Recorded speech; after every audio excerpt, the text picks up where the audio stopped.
بسم اللہ الرحمن الرحیم۔ رسول اللہ صلی اللہ علیہ وآلہ وسلم کے فضائل اور مقامات اہلیہ۔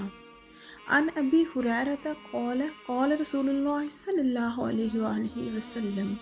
حضرت ابو ہریرہ رضی اللہ تعالیٰ عنہ سے روایت ہے کہ انہوں نے بیان کیا کہ رسول اللہ صلی اللہ علیہ وآلہ وسلم نے فرمایا، انا سید والد آدم یوم القیامت و اول من ینشق عنہ القبر۔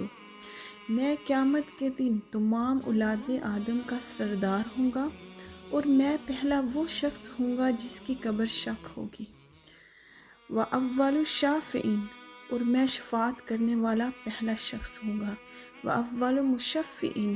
اور جس کی شفاعت سب سے پہلے قبول کی جائے گی وہ بھی میں ہی ہوں گا۔ حضرت ابو ہریرہ رضی اللہ تعالیٰ عنہ سے روایت ہے کہ انہوں نے بیان کیا کہ رسول اللہ صلی اللہ علیہ وآلہ وسلم نے فرمایا، میں قیامت کے دن تمام اولاد آدم کا سید سردار ہوں گا اور میں پہلا وہ شخص ہوں گا جس کی قبر شق ہوگی، یعنی قیامت کے دن اللہ تعالیٰ کے حکم سے سب سے پہلے میری قبر شق ہوگی اور میں ہی سب سے پہلے اپنی قبر سے اٹھوں گا اور شفاعت کرنے والا پہلا شخص ہوں گا، یعنی اللہ تعالیٰ کی طرف سے سب سے پہلے شفاعت کی اجازت مجھے ملے گی اور میں ہی سب سے پہلے اس کی بارگاہ میں شفاعت کروں گا اور میں ہی وہ شخص ہوں گا جس کی شفاعت سب سے پہلے قبول کی جائے گی۔ اللہ تعالیٰ کی طرف سے رسول اللہ صلی اللہ علیہ وآلہ وسلم کو جو علم و معارف عطا ہوئے اور آپ کے ذریعے امت کو ملے، جو انسانی زندگی کے مختلف شعبوں سے متعلق ابواب میں منقسم ہیں۔ رسول اللہ صلی اللہ علیہ وآلہ وسلم کے اس ارشاد کا مطلب یہ ہے کہ اللہ تعالیٰ نے مجھ پر ایک خاص انعام عطا فرمایا ہے کہ حضرت آدم علیہ السلام کی پوری نسل میں، جس میں تمام انبیاء علیہ السلام بھی شامل ہیں، مجھے سب سے اعلیٰ مقام و مرتبہ عطا فرمایا، مجھے سب کا سید و آقا بنایا اور اس کا پورا ظہور جس کو سب آنکھوں سے دیکھیں گے قیامت کے دن ہوگا۔ اس دن اللہ تعالیٰ کے ان خصوصی انعام کا بھی ظہور ہوگا کہ جب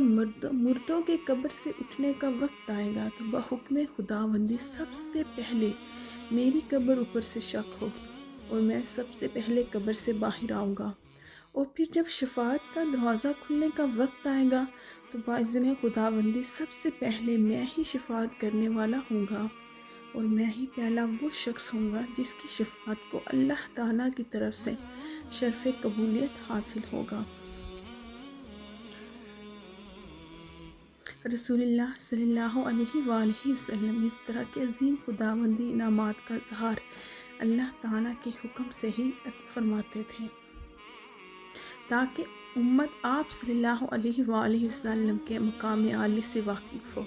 اور اس کے قلب میں آپ صلی اللہ علیہ وآلہ وسلم کی وہ عظمت اور محبت پیدا ہونی چاہیے۔ صدق اللہ العظیم۔ ویڈیو اچھی لگی ہو تو لائک، شیئر اور سبسکرائب کیجیے۔ فی امان اللہ۔